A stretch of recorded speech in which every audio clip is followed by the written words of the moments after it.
নমস্কার বন্ধুরা, Bengali style কুকিংয়ে আপনাদের সবাইকে স্বাগত। আমার আজকের রেসিপি কড়াইশুঁটির কচুরি। খুব সহজ উপায়ে এই রেসিপিটা বানানো যায়। এই কড়াইশুঁটির কচুরি বানানোর জন্য কড়াইশুঁটি নিয়েছি আমি 500 গ্রাম।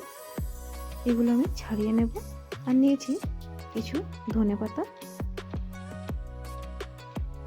আর নিয়েছি হাফ ইঞ্চির মতো আদা আর দুটো কাঁচা লঙ্কা।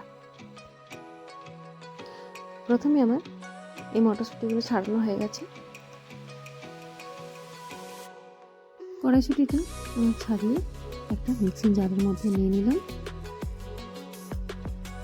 এই মিক্সিং জারটার মধ্যে আমি হাফ ইঞ্চি পরিমাণ যে আদাটা কেটে রেখেছিলাম আর দুটো কাঁচা লঙ্কা নিয়ে নিলাম। এরপর একটা মিহি পেস্ট বানাবো।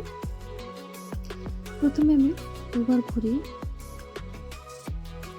খুললাম ঢাকাটা। এরপর আমি ধনে পাতাগুলো দিয়ে দেবো। এখন খুব একটা ভালো মিহি পেস্ট হয়নি। এরপরে ধনে পাতাগুলো দিয়ে ভালো করে একটা মিহি পেস্ট বানাতে হবে। ধনে পাতাগুলো এরপর আমি মিক্সি জারের মধ্যে দিয়ে দেবো। দিয়ে ভালো করে একটা মিহি পেস্ট বানিয়ে নেব। খুব ভালো করে মিহি পেস্ট বানালে কিন্তু কচুরিটা খুব ভালো হবে। এই দেখুন, এরপর আমি মিহি পেস্ট বানানো হয়ে গেছে, একদম মিহি হয়ে গেছে। এরপর আমি এটা একদিকে নামিয়ে রেখে দেব। এরপর আমি একটা তাওয়া গরম করতে দিয়েছি। এই তাওয়াটাতে অল্প জোয়ান আর মৌরি 1 চামচের মতো নিয়েছি। এটা একটু ভেজে নেব। শুকনো তাওয়াটাতে ভেজে নিয়েছি। এরপর এই চাকতি আর গামলাটা দিয়ে গুঁড়িয়ে নেব।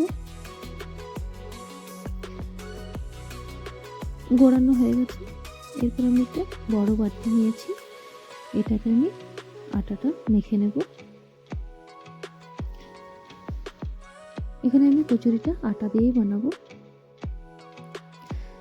এই বাটিটাতে আমি মিক্সিং জারের থেকে কড়াইশুঁটির পেস্টটা নামিয়ে নিয়েছি। এরপর ভালো করে ধুয়ে জলটা দিয়ে দেব।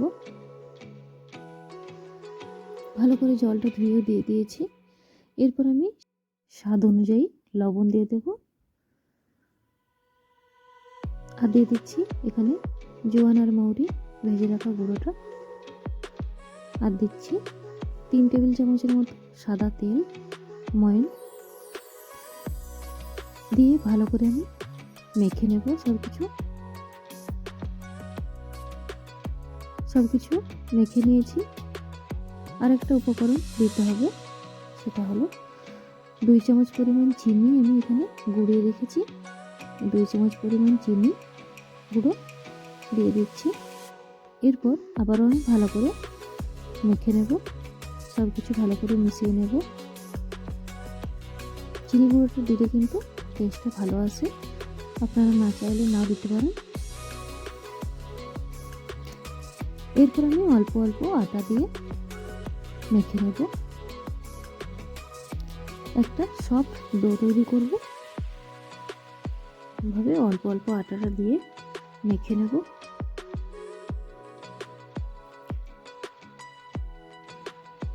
এটাতে কিন্তু যতটা পরিমাণ আটা দেওয়ার হয় তারপর কিন্তু একটু জল দিলেও কোনো অসুবিধা নেই।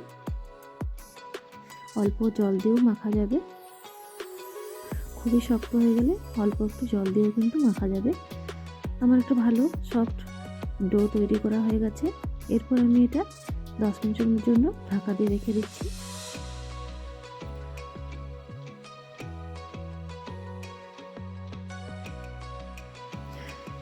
এরপর আমি গ্যাসের চুলায় একটা কড়াই চাপিয়ে দিয়েছি।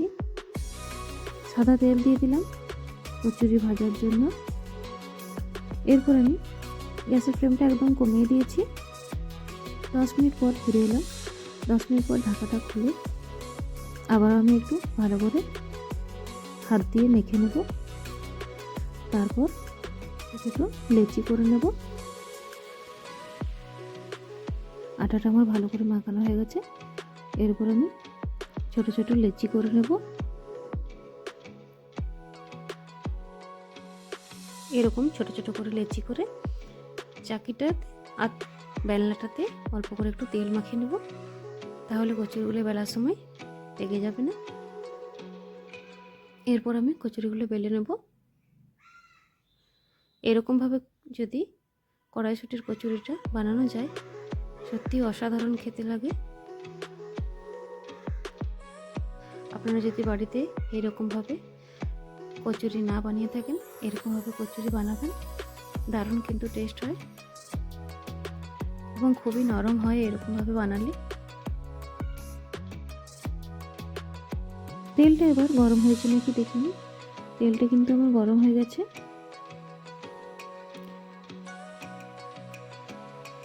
গ্যাসের ফ্লেমটাকে লো টু মিডিয়ামে রেখে কিন্তু এই কচুরিগুলো ভাজতে হবে। তেলটা খুব ভালো গরম হয়ে গেছে। এরপর এখন লোতে করে দিলাম।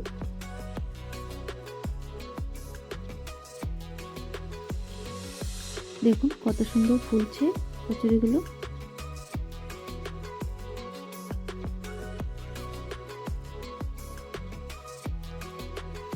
নিরামিষের দিনে কিন্তু এরকম কড়াইশুঁটির কচুরি আর বুটের ডাল দারুণ কিন্তু একটা রেসিপি।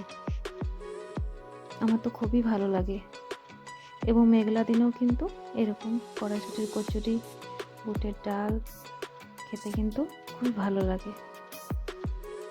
এভাবে আমি সমস্ত কচুরিগুলোই ভেজে নেব। একটা আমি কচুরি দেখাচ্ছি কতটা নরম হয়েছে। পুর ভরার ঝামেলা ছাড়াই কিন্তু কড়াইশুঁটির কচুরি খুব কম সময়ে বানানো যায়। আমার পুরো ভিডিওটি দেখার জন্য আপনাদের অসংখ্য ধন্যবাদ। এই ভিডিও যদি ভালো লাগে অবশ্যই একটি লাইক করবেন। আমার এই ছোট্ট চ্যানেলে আপনি যদি নতুন বন্ধু হয়ে থাকেন, আমার চ্যানেলটিতে একটি সাবস্ক্রাইব করার অনুরোধ রইল। পাশে থাকা বেল আইকনটি প্রেস করে রাখবেন, আমার নিত্য নতুন ভিডিও আপনার কাছে আগেই পৌঁছে যায়।